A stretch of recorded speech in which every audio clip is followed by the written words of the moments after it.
8:48 to mga tol. Bali yung gas natin medyo na sa kalahati mga tol, nabawasan na. So bali unang biyahe natin, so ididin lang natin to para mag 00 trip B. Yun, ibig sabihin mga tol, diyan natin makikita yung ating tinakbo kung ilang kilometro. So ayan, alas 8:48 tayo nag-umpisa. At ito unang biyahe natin mga tol, naka QR payment. 367 ang kanyang 367 sa akin na yan mga tol. Kapag dinrap off ko yan, makikita ko na yung total na babayaran niya kapag dinrap off ko kasama yung top up. So ayun, papunta ito ng pick up sa may Camp Ridge, tapos ang drop off niya dito lang sa Kapitolyo mga tol. Ayan, punta na natin ang ating passenger. Game. Good morning sa inyo mga tol. Happy Monday, another day, another vlog, another biyahe tayo mga tol. Ito, unang biyahe natin ngayong araw ng Lunes. At kahapon pala hindi tayo nakapagbiyahe kasi maganda daw biyahe kahapon mga tol. May rally kasi kaya parang nagalangan ako bumiyahe. Kasi nga may mga daan dyan sa Maynila, sarado.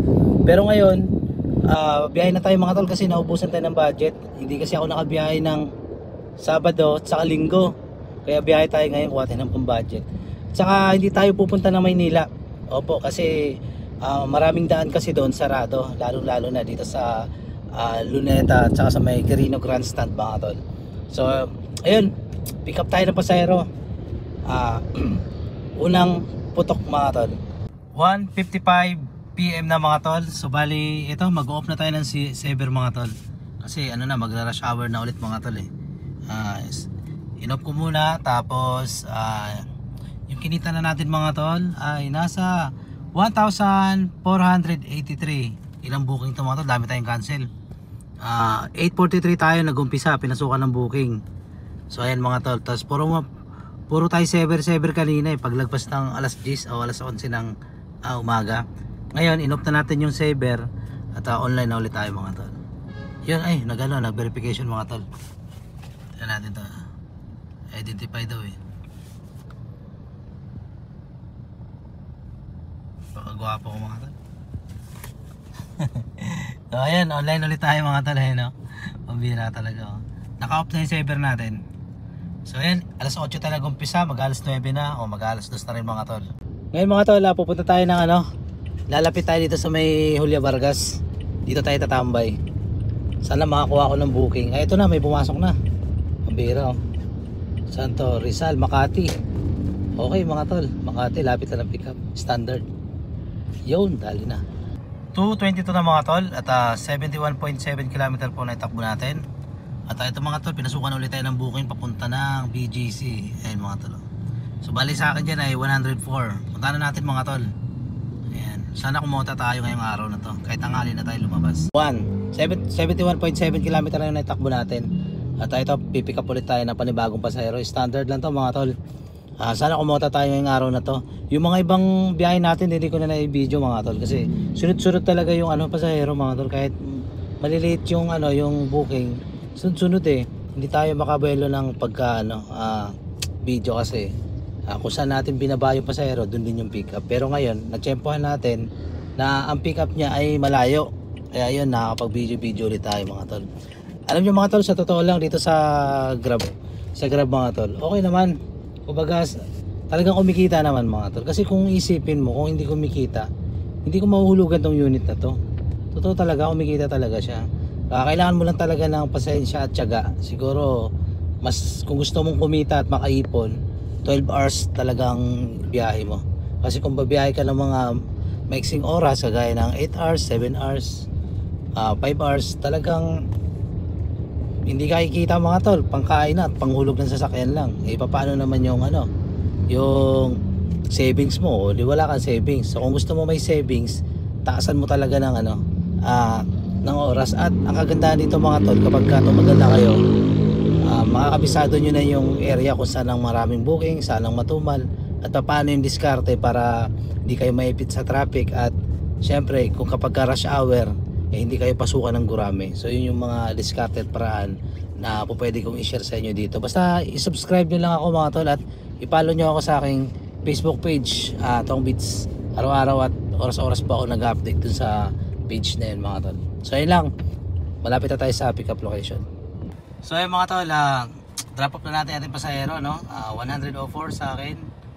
Drop off natin. Naka Grab Pay, 141 po. Lahat binayaran yung mga tol. So ayan. Tapos may panibago ulit tayong booking mga tol. 78 pesos. So punta na natin mga tol. 570 meters ang pickup. Game. 4:30 na mga tol at 91 km na naitakbo natin at yung gas natin mga tol naghihingalo na. Eto na. Nasa 362 sa akin pagka dinrap off kasama ang top up. 492 mga tol. Ayan, i-confirm na natin mga tol. Bang. At ngayon, titingnan natin yung kinita na natin ano. Uy, naka 2,361 na tayo mga tol. Nag-umpisa tayo ng alas 9. Sabihin natin alas 9 mga tol. O yan. Tapos 3:21 na mga tol ano.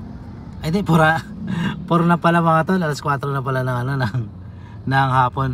Ngayon magano na tayo, set din na tayo mga tol. Set din tayo, wawa tanay, bang. Yun, sana pasukan tayo mga tol. Pasukan na tayo. Saan ba ito papunta? San Juan. Uy. San Juan ano to? Pwede na to mga tol. Ortigas, San Juan. Ayun na yung pasahero natin. Punta na natin mga tol. Dito lang yung pick up po, 50 meters lang. 5:45 na mga tol, ginabi na tayo. So yung gas natin mga tol, naghihingalo na oh. Ayun oh. Naitakbo natin 100.7 km mga tol. So bali, andito ako ngayon sa EDSA mga tol, pinasukan na tayo ng booking. 2.6 km yung pick up niya at 16 minutes ang itatagal at 526 sa akin. Wala pa yung top up mga tol. Pagka tinarap up na natin yan, may kita na natin ang kabuuan na bayad mga tol. Grabe yung ano, kinuha ko kanina, di ba nandun ako sa Makati. Kinuha ko yung pasahero mula sa Makati dito sa Green Hills, ang drop off sa San Juan, 200 plus lang. Pambihira, inaabot na mahigit isang oras, magdadalawang oras. Grabe naman traffic na yun. Naku po, katakot-takot. Talagang no choice, kailangan talaga tiyagain. Dapat pala ang ginawa ko doon, hindi ko na kinuha. Dapat kumuha na lang talaga ako ng rekta na pauwi talaga. Mali ako, mali ako. Pero ganun pa man, charge experience na mga tol. Nabutuloy ako na ito ng gabi, rush hour, pambihira. Dapat mga gantong oras nandun na ako sa amin Dapat malapit na ako sa amin. So ilang mga tol, balitaan ko kayo mamaya kapag naibaba natin ang ating passenger. So ito na mga tol, 7:39 na at naitakbo natin ay 112.9 km mga tol at yung gas natin naghihingalo na oh. So bali mga tol, nag-start tayo ng sabihin na lang natin alas 9 mga tol ano. So tingnan natin kung magkano yung kinita natin ano. So ayan, naka 3,154 tayo mga tol. Nag-umpisa tayo ng kailan to? Nag-umpisa tayo ng 8:43 o sabihin lang natin alas 9. Tapos nag-end tayo ng biyahe ng 7:39. Nandito na tayo sa lugar namin mga tol. Ito sa Taytay. So tingnan natin mga tol, 9, 10, 11, 12. Alaw na, alas 2, alas 3, alas 4, alas 5, alas 6, alas 7. 10 hours mga tol, naka 3,000 pa rin tayo. 3,150. Naka 3,000 tayo. At ganun pa rin, may quota pa rin tayo dyan. Kumota pa rin tayo mga tol. Kasi ang gas lang natin talaga niyan mga tol, nasa mga 800 lang o kaya 700 mga tol. Mga ganun lang ang gas natin yan. Kabisado ko na yun halos sa 2 taon ko ng pamamasada dito sa Grab. Ganun talaga nagiging gas ko kapag nakaka 3,000 ako. Ngayon, kapag nakaka 4,000 naman ako mga tol, ang gas ko naman yan nasa 1,000. Kapag matraffic, minsan na nagiging gas ko dyan nasa 1,100 ganun. Pero naglalaro 900, 800. So ilang mga tol, maraming salamat sa inyo. At kumota pa rin tayo ngayong araw na Lunes kahit may rally. Kasi kung napapansin nyo, marami akong cancel kasi nga may mga rally kasi doon sa lugar na papunta na booking, kaya hindi natin pwedeng tanggapin. So ilang mga tol, maraming salamat sa pagsama. Ingat kayo palagi dyan. At God bless, support nyo pa rin ako sa YouTube channel. Ingat kayo mga tol.